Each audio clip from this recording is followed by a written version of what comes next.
So the Jordan 11 might be my favorite Jordan because it balances the materials with the really unique look, and more importantly, to me, the quality materials actually serve a purpose and were specifically chosen for their unique qualities and attributes and durability. So it's like right in line with what I love with boots and shoes and sneakers. So it's the perfect Jordan for me. And because it's so popular, there's so many fakes out there, and there's so many people out there that already know how to tell the difference from a fake pair to an authentic pair based on where the stitch is at and all these little nuanced differences. But there's not a lot of information out there on what the actual difference in quality of materials and thicknesses and durability of each of those components and materials. There's not a lot of information out there. And so that's what we're going to try to do with this video, is really show you the differences on what you might get from a fake pair compared to an authentic pair and how close they can actually get. Because this is the third episode of our MOCKTOBER series, where we take mock versions throughout October and cut them apart and compare them. We've done the Yeezy 350s and we did the Jordan 1s last time. So if you haven't seen those, check that out below. And if you haven't seen the Jordan 11 video where I kind of nerd out and go over all the information with the ballistic nylon, the patent leather, what patent leather is, I'll put all that stuff in the links to the description and the cards and all that, so you can check those out, because I really like this shoe. And I think if you are into quality materials, I think you'll like this shoe as well. This video is sponsored by Air Up. Air Up is a pod that uses scent and smell to flavor your water. The smell of these pods trick your brain into thinking the water is flavored, which is pretty wild. And they sent me a few different flavors like wild berry, peach, raspberry lemon, and mango passion fruit. So I've never tried this. We're gonna try it for the first time on screen, but let me kind of get this open and show you what it's all about. So on the inside here, you can see you've got like your parts list. You got your detailed instructions on how it all works. And so we get this bottle out. The first thing that you need to do is unscrew the cap here, remove the nozzle and the straw, and then fill up your bottle. All right, I got two flavors to try out: raspberry lemon and mango passion fruit. And now what you do is undo your little pod, put the pod on. There's like a little key that lines up with the shape of this little teardrop there. So you put it on there, pop it up, and that will infuse the aroma, I assume. So let's give it a try.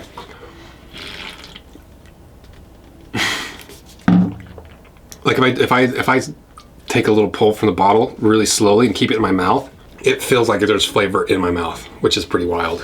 Like even like I feel like there's an aftertaste in my mouth of lemon. So if you're needing to get a little more hydration in your life, and you're like me and you just can't just drink water for whatever reason, give this a try. It's a really unique way of kind of tricking your brain into drinking more water. So check out the links in my description, and thanks again to Air Up for sponsoring this video. It's kind of freaky how much you can actually taste it in your mouth. It's honestly kind of freaking me out. So check them out below.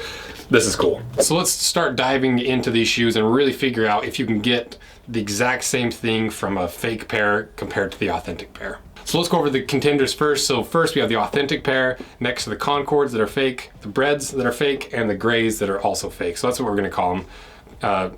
Authentic, Concord, Bread, and Gray. So first, what we wanted to test was the leather quality, because that's really where my expertise lies. And so we wanted to do this back panel, this little panel back here first, take a quick measurement of the thickness, and they're pretty similar as 1.7, 1.5, 1.6, and 1.5 as well. So right within that margin of error where I would consider about the same thickness of leather. And as for the cross section, very similar cross section, just a little bit of the grain, that heavy pigmented, nearly plasticky finish on top. We burned it to kind of double check it. So very similar leathers across the board. Obviously the Grays is more of a nubuck, which is a whole different thing, but it's similar quality and similar thickness. So the leather's spot on with these. And then we go to the patent leather, because patent leather is manufactured in a unique process. So I thought there'd be a lot of variation. So we cut a little slit out of it, take the measurements, and very similar results. 1.9 on the authentic, 1.7 on the Concords, 1.9 on the Breads, and 1.8 on the Grays. And if we look at the cross section, it looks about the same. You know, there's about the same amount of grain. The actual patent coating on top is around the same thickness. So it looks nearly identical, and it looks like it's from the same tannery, the exact same finishing processes. So based off the limited information I have, just looking at the materials, I would say it's even from the same tannery, if I was to guess. Obviously I don't know, but it seems identical. But one thing that is very different that you can notice right off the bat is the ballistic nylon.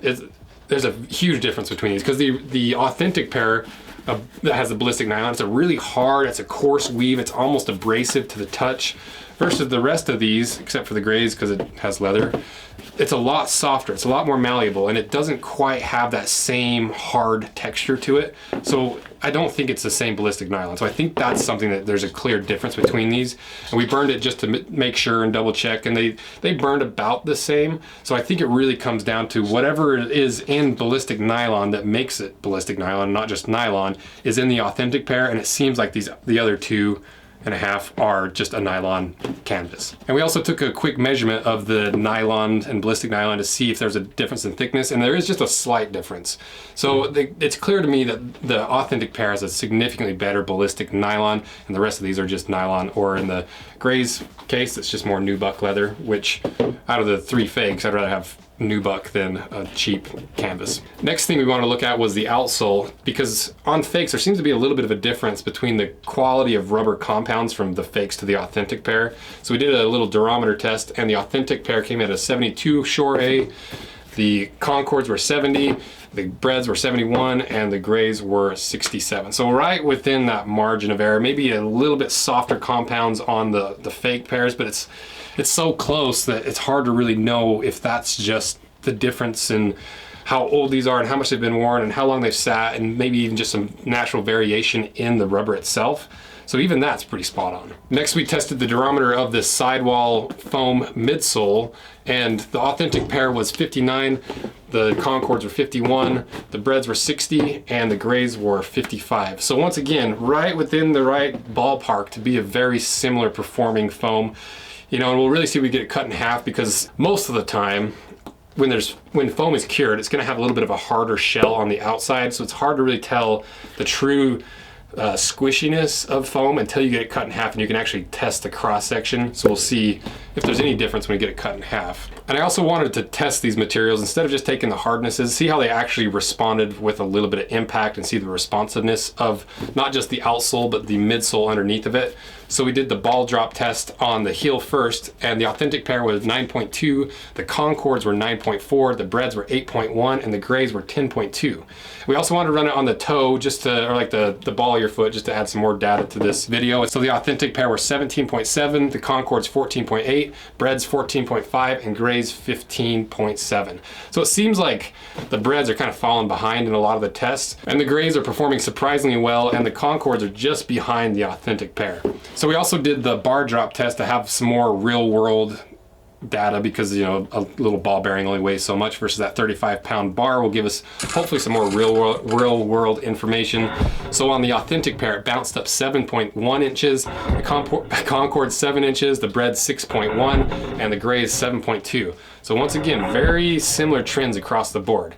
And then we also wanted to see if there was any air in the air units, because when we did the Jordan 1s, none of them, including the authentic pair, had any PSI. And part of that could be because of our little testing apparatus, but usually we'll at least hear a hiss, or we'll be able to feel it, there's some pressure in there, and none of them had it. So on the Jordan 11s, the authentic pair had around 10 PSI, the Concords 2.5, the Breads had nothing in them, they were already flat, and the Grays had 7.5. And it's less about how much PSI is in there, because it's an easy test to screw up with air leaking through. It's more about, is there any sort of PSI in the air units at all? And the only one that failed were the Breads. So these, not the best fakes. And the last thing I wanted to test was the patent leather, because this was a really interesting material in the cut in half video that they chose, not just because it's shiny, but it also has some really unique properties because of that really heavy patent leather coating on top. It doesn't stretch nearly as much. So for a basketball shoe, it's going to keep your foot a little bit tighter. So we wanted to test how much stretch there was in all these patent leathers. So we started with the authentic pair first, and we stretched as much as we could with no stretch whatsoever. The Concords were about 1/4 inch of stretch, and the other two didn't have any stretch either. So once again, it looks like this patent leather might be from the same tannery. That's what it looks like, at least from all the data. And I forgot to mention the construction types. So all of them are cemented with the Strobel stitch, with what looks like a basically identical insole, and the lasting material underneath. It's all identical. So they're built in the exact same way. So now that's all the information that we could gather before, and preliminary info points to the breads really being the only ones that aren't living up to pretty close to the authentic standard. So let's cut them in half and see if there's any real differences on the inside of these shoes.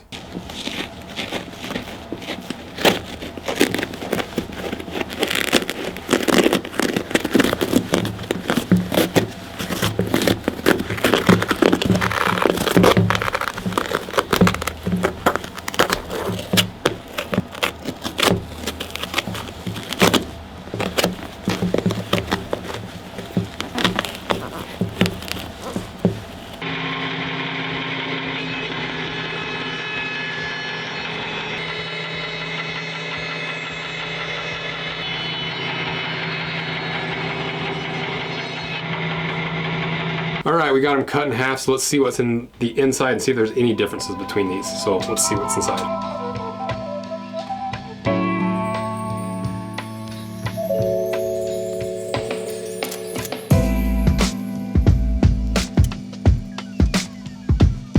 So there was one test that I forgot to do, which is the carbon fiber plate test, to see if it cracks. And in the first video, the cut in half video of the Jordan 11, a lot of people were like, oh, I've never had mine crack because your foot doesn't bend in that spot, which is a valid point, but also it's fun to just crack these and see if they actually break or not. So I'm gonna just try it by hand first and see, and then we'll break it over the table if it doesn't break. Ooh. I feel like this is stronger than the actual 11s that we did last time. See, when I was doing the 11s video, they cracked so easily. Sam cracked one on accident, just flexing it before we recorded. Versus this Concord, I actually can't get it to break. Maybe it's not carbon fiber. Okay, let's try the breads. I guess I could try it by hand first. Okay, that one cracked a little bit, but still didn't crack as easily as the authentic pair. And then to the grays, that one cracked, but they cracked very oddly. You know, the authentic pair cracked right down the middle, clear crack. These kind of just slowly separated and didn't really crack. They just kind of split, if that makes any sense. But I think that's because real carbon fiber and high quality carbon fiber, I'm out of breath from trying to break those, is a lot more rigid and doesn't have as much flex. And so to me, that would mean that the authentic pair is a more rigid shank-like cup underneath your heel or underneath the arch of your foot. So I think the authentic pair is better carbon fiber, at least from how scientific it is to crack a shoe in half. So now that we have these cut in half, you can see that they're basically identical on the inside. Like, they all have the air units, they all have around the same thickness of foam. And we also took the durometer tester to see now that we'd have the cross section, how hard these foams are. The authentic pair came in at a 20 short A. The Concords came in a little bit harder at 30 short A. The breads at 27 short A, and the grays at 30 short A. So this is one difference between the three, or the four, is the authentic pair is just a little bit softer foam. And another big difference that has been across the board with all these mock versions and these fake versions in MOCTOBER is the glue is absolutely terrible in the fake pairs. And that is the exact same with these. Like, I can easily just peel away like these layers. There's nearly not much resistance at all to them. You know, the air unit's just lightly glued in there. It's not really hard at all to get to come out. Versus the authentic pair, it's really well cemented in there. And that's maybe the biggest difference aside from the ballistic nylon across these four different sneakers. Because even the thickness of the outsole is identical. It's right around 4.25 down to 3.75 on the breads, which we've already seen are not quite up to the same standards as even some of the better fakes. So really the biggest difference between the authentic pair and the fakes is a little bit of the foam difference, but mostly the ballistic nylon and the cement and the glue used to put them together, which are two very important factors when it comes to the durability and longevity and wearability of these shoes. Especially if you're gonna play any sort of ball in them. I don't know how many people actually play in Jordan 11s, but it matters if the glue in your shoe starts falling apart mid-game. And even from a longevity standpoint, if you're spending some decent money on a pair of fakes, you gotta take into consideration that it's a roll of the dice, and you should just expect that the glue is not going to be nearly as strong as an authentic pair. And that's because that's the same with the 350s, the Jordan 1s, and now the Jordan 11s. but also the leather it's strikingly similar. I thought for sure that that would be kind of the focus of these videos, was like, look how much better either the authentic or the fake pairs, because Nike's leather's so terrible. I kind of thought that the fake pairs might have better leather, but it seems like it's from the exact same tannery, or some tannery that's really good at like faking popular Nike leathers. So overall, the authentic pair is clearly the winner of this comparison. I would, as long as it's, you're not having to pay like $2,000 for an authentic pair, if you can find a different colorway and you're actually wanting to use these and wear these, your money's better spent on an authentic pair, aside from all the ethics and what you believe in and who you support, and if you like fakes better than supporting Nike, whatever. Objectively, just from a material standpoint, the authentics are better. So let me know what you guys think and what your experience has been in the Jordan 11s, and if you've had a pair of fakes, and what you thought of this video, because the last time I was a way more rambly and just kind of talked through a bunch of stuff. This was hopefully a lot more short and concise with just a lot of info, so that you guys can have that objective platform to make your subjective decisions off of fakes versus authentics. So thank you guys. See ya.